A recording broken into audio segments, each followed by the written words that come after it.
हम लोग इस वीडियो में देखेंगे इतिहास और नागरिक जीवन। ये कक्षा 7 की पुस्तक है। इसमें आज हम लोग देखेंगे पाठ 10 अकबर का युग। इसके पहले हम लोगों ने शेरशाह सूरी के बारे में पाठ 9 में देखा था वीडियो में। आज हम लोग इस वीडियो में अकबर का युग देखेंगे। 1556 ईस्वी से 1605 ईस्वी तक इनका शासनकाल रहा है। तो आइए हम इस वीडियो में सबसे पहले इस पाठ को सुनेंगे और सुनने के बाद हम इसी वीडियो में इसका अभ्यास प्रश्न देखेंगे। तो बाबर ने भारत में मुग़ल वंश की नींव रखी, परंतु उसे स्थायित्व प्रदान करने का कार्य किसने किया? अकबर ने किया। यानी नींव किसने रखी? भारत में मुग़ल वंश की नींव किसने रखी थी? बाबर ने रखी थी। लेकिन उसको स्थायित्व प्रदान करने का श्रेय किसको है? अकबर को है। तो गुप्त वंश के लगभग 1000 वर्ष बाद अकबर ने भारत को पुनः एकता के सूत्र में बांधा। क्या बताया गया है कि गुप्त वंश के लगभग 1000 वर्ष के बाद, यानी गुप्त वंश कितने वर्ष तक चला? 1000 वर्ष तक चला। इसके बाद अकबर ने भारत को पुनः एकता के सूत्र में बांधा। अकबर एक महान विजेता होने के साथ ही प्रजा के हित में कार्य करने वाला शासक था। ये प्रश्न पूछा जाता है कि प्रजा के हित में कौन काम करता था? अकबर, हुमायूं, बाबर, बहुत सारे ऑप्शन दे दिए जाते हैं, तो उसमें हमें अकबर को टिक करना है। यानी अकबर एक महान विजेता होने के साथ ही प्रजा के हित में कार्य करने वाला शासक था। अब हम अकबर के बारे में पढ़ते हैं कि अकबर का पूरा नाम क्या था? जलालुद्दीन मोहम्मद अकबर था। उनके पिता का नाम क्या था? हुमायूं था। और माता का नाम हमीदा बानो बेगम था। पिता की मृत्यु के समय अकबर केवल 13 वर्ष का था। अपनी लगभग आपकी उम्र का हुमायूं के विश्वास पात्र बैरम खां ने अकबर को राज्याभिषेक किया। कहने का मतलब कि हुमायूं के विश्वास पात्र था बैरम खां ने अकबर का राज्याभिषेक किया। अकबर का राज्याभिषेक किसने किया? हुमायूं के विश्वास पात्र बैरम खां ने अकबर का राज्याभिषेक किया।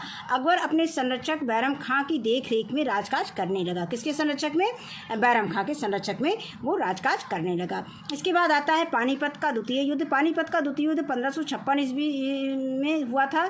अफगान राजा ने हिंदू सेनापति हेमू ने आगरा और दिल्ली पर अधिकार कर लिया, जिसे मुक्त कराने के लिए 1556 ईस्वी में अकबर और हेमू के बीच पानीपत का द्वितीय युद्ध हुआ। अब यही प्रश्न यहाँ पे जीके का बनता है, यानी प्रतियोगी परीक्षाओं में पूछा जाता है कि अकबर पानीपत का युद्ध, द्वितीय युद्ध किसके किसके बीच में हुआ था? तो अकबर और हेमू के बीच में हुआ था। और पराजित कौन हुआ था? हेमू की सेना पराजित हुई थी। तो हेमू की सेना पराजित हुई और पंजाब, आगरा और दिल्ली अकबर के अधिकार में हो गए। अब ये अकबर का चित्र दिया गया है। आगे है साम्राज्य विस्तार। इन्होंने कैसे किया? तो अकबर जो है अपने साम्राज्य का विस्तार करना चाहता था। इसके लिए उसने सीधे संघर्ष करने, वैवाहिक संबंध स्थापित करने, अधीनता स्वीकार करने वालों को शासन में पद देने तथा मित्रता करने की नीति अपनाई। कौन सी नीति अपनाई? एक तो सीधा वैवाहिक संबंध स्थापित करता था और अधीनता स्वीकार करने वालों को शासन पद पे रख देता था। शासन में पद देने का और मित्रता करने की नीति के द्वारा उसने अपने साम्राज्य का विस्तार किया। अब यहाँ पे दिया गया है कि अकबर ने, यहाँ पे कुछ चित्र में दिखाए गए हैं उनके शासनकाल का, कि अकबर की आमेर की राजपूत राजा भारमल की पुत्री हरखाबाई उर्फ जोधाबाई से विवाह हुआ। अब हरखाबाई का दूसरा नाम क्या था? जोधाबाई था। जोधाबाई बहुत ही फेमस है, लेकिन जोधाबाई का जो दूसरा नाम था हरखाबाई था। ये किसकी पुत्री थी? राजा भारमल की पुत्री थी। अब आगे यानी जोधाबाई से विवाह कर लिया। अब है आज खुशी का दिन है, अकबर से हमारा रिश्ता जुड़ गया। ये जोधाबाई कह रही हैं। हाँ, आप सही कहते हैं महाराज। अब इसी के नीचे दिया है अकबर का यह विवाह हिंदुओं और मुसलमानों के बीच सद्भावना को बढ़ाने की एक कोशिश थी। इससे उसकी धार्मिक सहिष्णुता का भी पता चलता है। उसी के आगे दिया गया कि अकबर के आमेर, जोधपुर, बीकानेर, जैसलमेर के राजपूतों को दरबार में सम्मानजनक स्थान दिया। राजपूत राजा भगवान दास तथा पोते मान सिंह को दरबार में सबसे ऊंचे स्थान पर दिया। अब आगे है कि महाराज आपके द्वारा हिंदुओं पर जजिया कर समाप्ति से हिंदू अति प्रसन्न हैं। यह सुनकर मुझे खुशी हुई मान सिंह। यह जरूरी है कि हिंदू मुझ पर विश्वास करें। कई राजपूतों ने अकबर की अधीनता स्वीकार कर ली, परंतु मेवाड़ के राणा प्रताप ने सर झुकाने से इनकार कर दिया। भाई जब कुछ लोगों ने अधीनता स्वीकार की और कुछ लोगों ने अधीनता स्वीकार करने से इनकार कर दिया। ठीक है, राणा पर आक्रमण किया जाए, आक्रमण के लिए स्वीकृति हुई। अब आगे है और जल्दी ही अकबर की सेना और राणा प्रताप का सामना 1576 ईस्वी में हल्दी घाटी के मैदान में हुआ। थोड़ी देर में होते हुए भी राणा ने मुगल सेना में उथल पुथल मचा दिया। यानी थोड़ी संख्या में होते हुए भी राणा ने मुगल सेना में क्या कहिए उथल पुथल मचा दिया। अब यहाँ पे ये युद्ध का थोड़ा सा झांकी प्रस्तुत की गई है और अब इसके बाद दिया गया है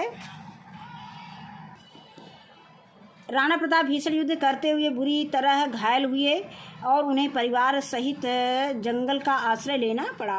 उन्होंने प्रण किया था कि जब तक वे मेवाड़ को वापस नहीं ले लेंगे वे घास की रोटी खाएंगे, जमीन पर सोएंगे और सभी सुखों का त्याग कर देंगे। राणा प्रताप ने आजीवन अपने इस प्रण का पालन किया।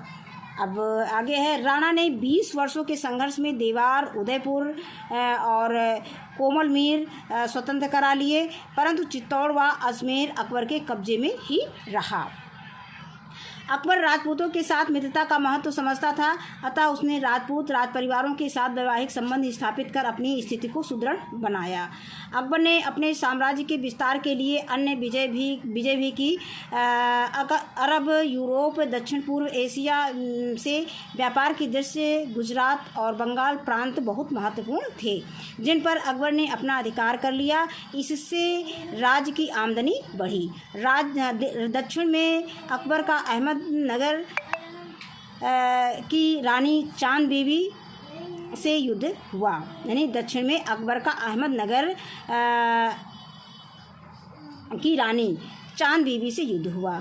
अब है अकबर ने अहमदनगर के कुछ भागों को अपने अधिकार में कर लिया और उसने गोंडवाना, मध्य प्रदेश, गोंडवाना कहाँ था, मध्य प्रदेश में था, की शासिका दुर्गावती को हराया।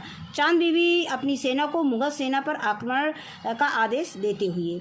अब इस यहाँ पे दिया ये चांद बीबी चित्र में दिखाया गया है कि चांद बीबी जो है अपनी मुगल सेना को आक्रमण का आदेश दे रही हैं, उंगली दिखाते हुए इसमें दिखाया गया है चित्र में। ये तलवार एक हाथ में लिए हुए हैं, ये चांद बीबी का चित्र दिखाया गया है। आगे है इस तरह अकबर ने एक विशाल साम्राज्य की स्थापना की जो कश्मीर से अहमदनगर तक, काबुल से बंगाल तक फैला हुआ था। ये मानचित्र में जो है अकबर का साम्राज्य दिखाया गया है।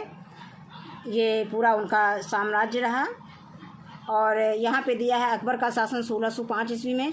राज्य की वायु सीमा को ये लाल रंग से जिगजैग लाइन में यानी टेढ़ी मेढ़ी रेखाओं से दिखाया गया है। अकबर के प्रांत दिखाए गए हैं, ये मालवा प्रांत है, ये लाल लाइन से।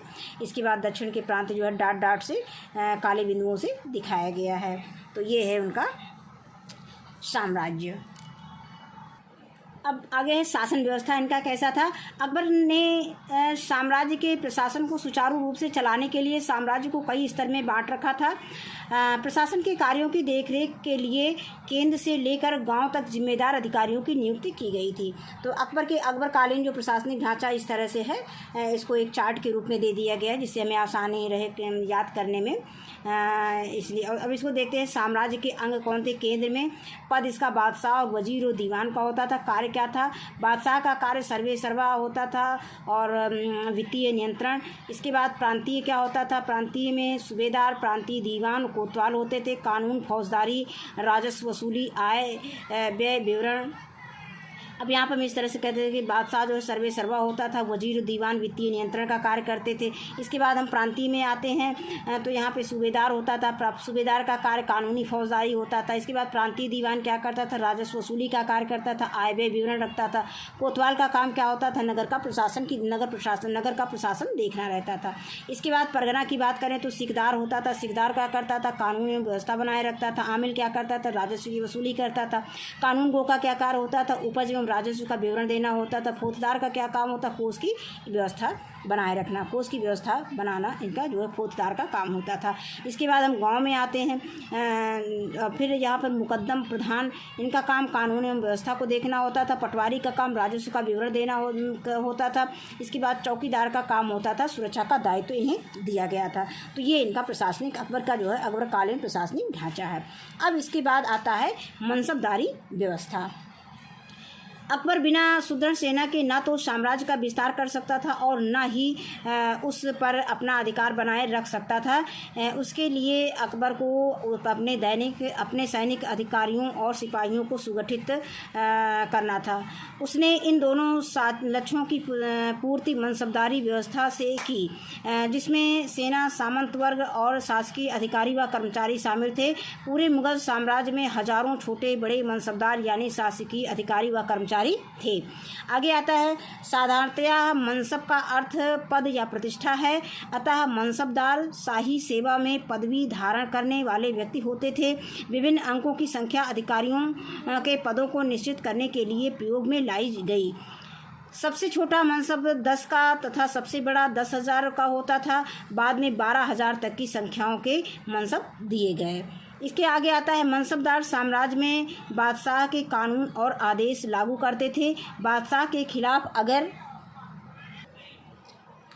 कोई विद्रोह करे तो मनसबदार विद्रोह दबाते थे। मुगल साम्राज्य की रक्षा करना और दूसरे क्षेत्रों में मुगल वंश का राज्य फैलाना भी मनसबदारों का काम था। आगे आता है कि उन दिनों मुगल अमीरों यानी बड़े मनसबदारों को जितना वेतन मिलता था उतना दुनिया के किसी भी अन्य राज्य के अधिकारियों को नहीं मिलता था। तभी तो मुगल अमीर शान शौकत से रहते थे। आगे है कि अकबर द्वारा निश्चित प्रशासनिक ढांचा आने वाले मुगलों के प्रशासनिक ढांचे का आधार बना। आज भी उत्तर प्रदेश के कई पदनाम व प्रशासनिक क्षेत्र इन नामों से जाने जाते हैं। अब अकबरकालीन सिक्के दिखाए गए हैं। अकबरकालीन सोने का सिक्का ये दिखाया गया है। इसके बाद अकबरकालीन चौकोर चांदी का सिक्का चित्र में दिखाया गया है। अब आगे है कि अकबर का वित्तीय प्रबंधन कैसा था। तो राज्य की आय के 2 प्रधान साधन थे, भूमि का लगान तथा व्यापार का कर। कौन कौन सा साधन था, यानी भूमि का लगान और व्यापार का कर जो है ये राज्य के आय के साधन थे। प्रत्येक गांव का लगान निश्चित कर दिया गया था। किसानों से उपज का 1/3 भाग लगान के रूप में वसूल किया जाता था। किसी भी भूमि में एक निश्चित उपज न होने के कारण अकबर लगान का प्रबंध समय समय पर कराने के पक्ष में था। उसने भूमि की नाप कराकर लगान का लेखा बनाने का कार्य राजा टोडरमल को सौंपा था। अब लगान की इस व्यवस्था से किसानों को सुविधा हुई। उनको अब मालूम रहता था कि उपज का कितना भाग उनको लगान में देना है। इसके बाद आते हैं कृषि एवं राजस्व प्रबंधन की बात करते हैं। अकबर काल में तो कृषि मुगल बादशाहों की समृद्धि का आधार थी। कृषि उपज की वृद्धि के लिए विशेष ध्यान दिया गया। इस समय एक ही खेत से विभिन्न फसलों का उत्पादन किया जाता था। कृषि क्षेत्र का विस्तार किया गया। भू प्रबंधन में हमें प्राचीन भारत से लेकर मध्यकालीन तक एक रूपता दिखाई देती है। भू कर निर्धारण के लिए पूरे राज्य की पैमाइश की गई। भूमि की पैमाइश गज-ए-इलाही द्वारा की जाती थी। यह पूर्ववर्ती गज-ए-सिकंदरी को परिवर्तित रूप था। नहीं, गज-ए-सिकंदरी का परिवर्तित रूप क्या था, गज-ए-इलाही था। खेत के माप के लिए बीघा का प्रयोग होता था। एक बीघा 60 गज लंबा और 60 गज चौड़ा होता था। यानी ये नाप दिया गया है कि एक बीघा कितने बराबर के होता था। तो एक बीघा जो है 60 गज लंबा और 60 गज चौड़ा होता था। इसके बाद आता है सामाजिक सामंजस्य के प्रयास क्या क्या किए अकबर ने। तो अकबर जानता था कि हिंदुओं के सहयोग के बिना वह न तो साम्राज्य का विस्तार कर सकता था और न ही साम्राज्य पर अपना अधिकार बनाए रख सकता था। इसके लिए उसने अनेक हिंदुओं को मनसबदार बनाया। इसमें अधिकांश राजपूत राजा थे जिससे अकबर ने वैवाहिक संबंध बनाए और व्यक्तिगत संबंध स्थापित किए। अब हम देखेंगे कि अकबर की धार्मिक नीति क्या थी। तो अकबर की धार्मिक सहिष्णुता का परिचय फतेहपुर सीकरी में इबादत खाना के निर्माण से पता चलता है, जिसमें वह सभी धर्मों के गुरुओं से उनके धर्म की अच्छी बातों को सुनता और उन पर चर्चा करता। उसने इस्लाम, हिंदू, फारसी, जैन, ईसाई आदि धर्मों की अच्छी बातों को लेकर एक नए धार्मिक मार्ग दीन-ए-इलाही की रूपरेखा बनाई। इसका उद्देश्य एकता स्थापित करना था। अकबर ने सुलह कुल की नीति अपनाई। ये भी प्रश्न प्रतियोगिता परीक्षाओं में पूछा जाता है कि सुलह कुल की नीति किसने अपनाई। तो अकबर ने अपनाई थी। जिससे इतने बड़े राज्य का काम शांतिपूर्वक ढंग से चल सके तथा सब लोगों का समर्थन मिलता रहे। इस नीति को अकबर के बाद आने वाले मुग़ल बादशाहों ने भी अपनाया। इस नीति पर हम भक्ति एवं सूफी आंदोलनों को स्पष्ट प्रभाव देख सकते हैं। फिर आगे इस नीति का पालन करते हुए राजमहल के अकबर ने हिंदू, पारसी आदि धर्मों की कुछ रीतियाँ माननी शुरू कर दी। गीता, महाभारत, अथर्ववेद, बाइबल, कुरान, पंचतंत्र, सिंहासन बत्तीसी व विज्ञान की भी कई पुस्तकों का फारसी भाषा में अनुवाद कराया गया ताकि फारसी बोलने वाले मुसलमान उन्हें पढ़कर समझ सकें। फिर आगे है, अकबर ने हिंदुओं पर से तीर्थ कर तथा जजिया कर हटा दिया। ये भी बहुत इम्पॉर्टेंट लाइन है, पंक्ति है कि अकबर ने हिंदुओं पर से तीर्थ कर तथा जजिया कर हटा दिया। यानी किसने हिंदुओं पर से तीर्थ कर तथा जजिया कर हटा दिया था? तो ये अकबर ने हटा दिया था। अब उसने एक ऐसे साम्राज्य की आधारशिला रखी जो बिना किसी भेदभाव के सभी लोगों के समान अधिकारों पर आधारित था।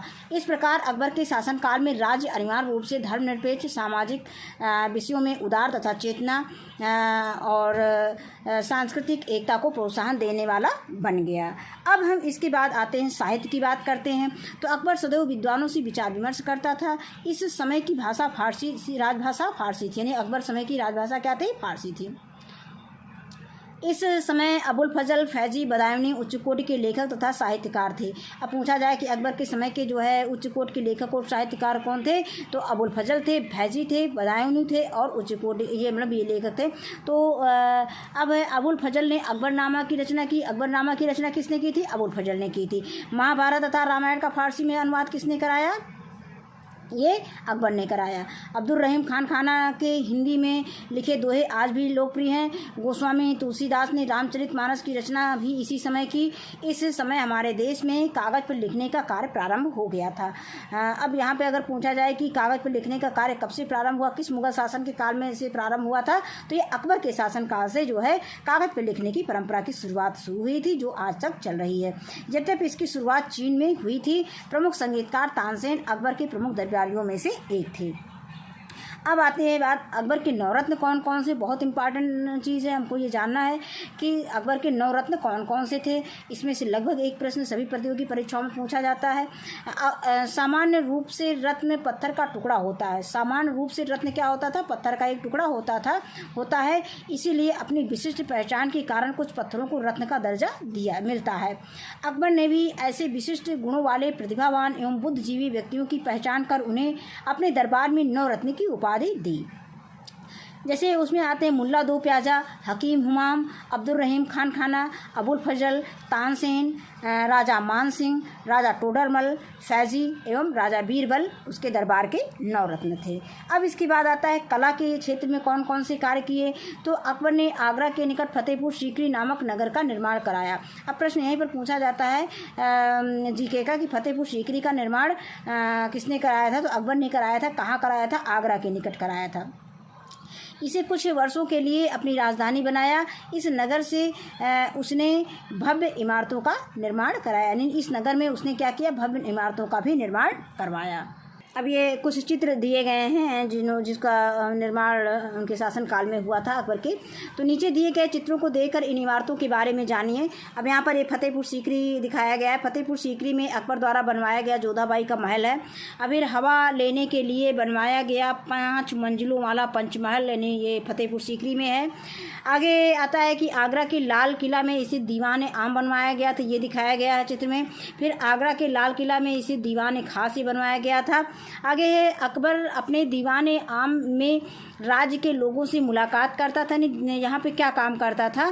तो बता रहे हैं कि दीवान आम के में राज्य के लोगों से मुलाकात करता था तथा दीवान खास में अपने मंत्रियों से शासन संबंधी मंत्रणा करता था।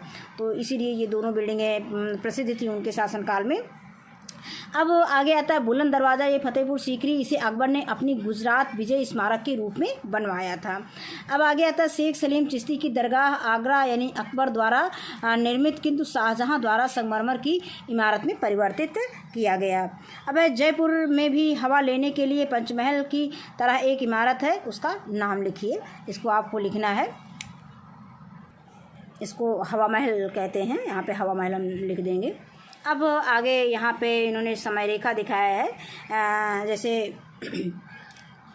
जैसा कि समय रेखा चित्र पर शेरशाह सूरी का 5 वर्ष का दिखाया था, उसी तरह से अकबर का शासनकाल इसमें दिखाया गया है। ये 1556 से 1605 ईस्वी का दिखाया गया है। अब आगे कुछ ऐतिहासिक शब्द हैं, शब्दावली है इतिहास से संबंधित, मतलब यहाँ पे कुछ शब्द ऐसे हैं जिनका अर्थ हमें जानना जरूरी है। इबादत खाना किसे कहते थे? प्रार्थना गृह को कहते थे। पंचतंत्र क्या है? नीति कथाओं की पुस्तक है। संरक्षक का मतलब क्या होता है? नाबालिग की देखरेख के लिए नियुक्त व्यक्ति। और दीन इलाही क्या होता था? अकबर द्वारा चलाया गया धार्मिक मार्ग है। और दीन इलाही की रूपरेखा में सभी धर्मों के मूल तत्वों को समाहित किया गया था। अब इसके बाद हम अभ्यास प्रश्न पे आते हैं। तो अभ्यास प्रश्न हमने कॉपी पे नोट कर रखा है, इसको देख लेते हैं कॉपी से। तो इसमें पहला प्रश्न दिया गया कि अकबर के संरक्षक का नाम क्या था? तो अकबर के संरक्षक का नाम बैरम खां था। इसके बाद दूसरा प्रश्न दिया गया है पानीपत का द्वितीय युद्ध कब, कहाँ और किसके साथ हुआ था, किसके मध्य हुआ था? तो इसमें हम उत्तर में लिख सकते हैं कि पानीपत का द्वितीय युद्ध सन 1556 ईस्वी में पानीपत के मैदान में अकबर और हेमू के मध्य हुआ था। अगला प्रश्न गा आता है कि अकबर ने अपना साम्राज्य बढ़ाने के लिए क्या नीति अपनाई? तो इसका उत्तर है कि अकबर ने अपना साम्राज्य बढ़ाने के लिए सीधे संघर्ष करने, वैवाहिक संबंध स्थापित करने, अधीनता स्वीकार करने वालों को शासन में पद देने तथा मित्रता की नीति अपनाई। अब इसके बाद आता है हल्दी घाटी का युद्ध कब, कहाँ और किसके मध्य हुआ था? तो हल्दी घाटी का युद्ध 1576 ईस्वी में अरावली पहाड़ी पर अकबर की सेना और महाराणा प्रताप के बीच हुआ था। अगला प्रश्न आता है कि गुजरात और बंगाल विजय से राज्य को क्या लाभ हुआ? तो इसका उत्तर है कि गुजरात और बंगाल प्रांत व्यापार की दृष्टि से बहुत महत्वपूर्ण थे। इन राज्यों पर विजय प्राप्त करने से अकबर की आमदनी बढ़ गई थी। अब अगला प्रश्न है कि चांद देवी कौन थी? तो चांद देवी अहमदनगर की रानी थी। फिर आगे प्रश्न है कि अकबर ने धार्मिक सहिष्णुता बनाए रखने के लिए क्या किया? तो इसका उत्तर है कि अकबर ने धार्मिक सहिष्णुता को बढ़ाने के लिए फतेहपुर सीकरी में इबादत खाना, प्रार्थना स्थल, यानी इबादत खाना किसे कहते हैं? प्रार्थना स्थल कहते हैं। अभी हमने ऐतिहासिक शब्दावली में पढ़ा था, प्रार्थना स्थल का निर्माण करवाया, जिसमें वह सभी धर्मों के गुरुओं से उनके धर्म की अच्छी बातों को सुनता और उन पर चर्चा करता था। उसने इस्लाम, हिंदू, फारसी, जैन, ईसाई, यहाँ पे कामा लगा देंगे, आदि धर्मों की अच्छी बातों को लेकर एक नई धार्मिक मार्ग दीन ए इलाही की रूपरेखा बनाई। अकबर ने हिंदुओं से तीर्थ तथा जजिया कर हटा दिया। तो इतनी बातें हैं जो अकबर ने अपनी धार्मिक सहिष्णुता को बढ़ाने के लिए किया। तो अब ये अंतिम प्रश्न, लिखित प्रश्नों में अंतिम प्रश्न था। इसके बाद अगला प्रश्न आता है कि निम्नलिखित प्रश्नों में से सही विकल्प के सामने सही का निशान लगाइए। तो का दिया गया कि हल्दी घाटी का युद्ध किसके किसके बीच में हुआ था? पहले में दिया गया चांद बीबी एवं मुगलों के बीच हुआ था। दूसरा दिया गया शेरशाह सूरी एवं हुमायूं के बीच में हुआ था। तीसरा है मुगल एवं अफगानों के बीच में हुआ था। और चौथा है अकबर एवं महाराणा प्रताप के बीच में हुआ था। तो ये ऑप्शन मेरा सही है, अकबर और महाराणा प्रताप के बीच में हुआ था। फिर आगे आता है कि फतेहपुर सीकरी का निर्माण किसने कराया था? हुमायूं ने कराया था, शेरशाह सूरी ने कराया था, अकबर ने कराया था, खुसरो ने कराया था। तो आपने अभी इसके पाठ को पढ़ा था, अभी पाठ को सुना है, तो आप इसका उत्तर आसानी से दे सकते हैं कि फतेहपुर सीकरी का निर्माण किसने कराया था? अकबर ने कराया था। तो अकबर में हम इसमें सही का निशान लगा देंगे। तो हमारा पाठ जो है ये एक गतिविधि दिया गया कि 1 रुपया, 2 रुपया, 5 रुपया और 10 रुपये के सिक्कों को अपनी पुस्तिका में छापिए। तो ये आपको गतिविधि के रूप में, एक्टिविटी के रूप में करना है बच्चों। तो इस बस पाठ हमारा यहीं पे समाप्त होता है। इस वीडियो में बस इतना ही। वीडियो देखने के लिए बहुत बहुत धन्यवाद।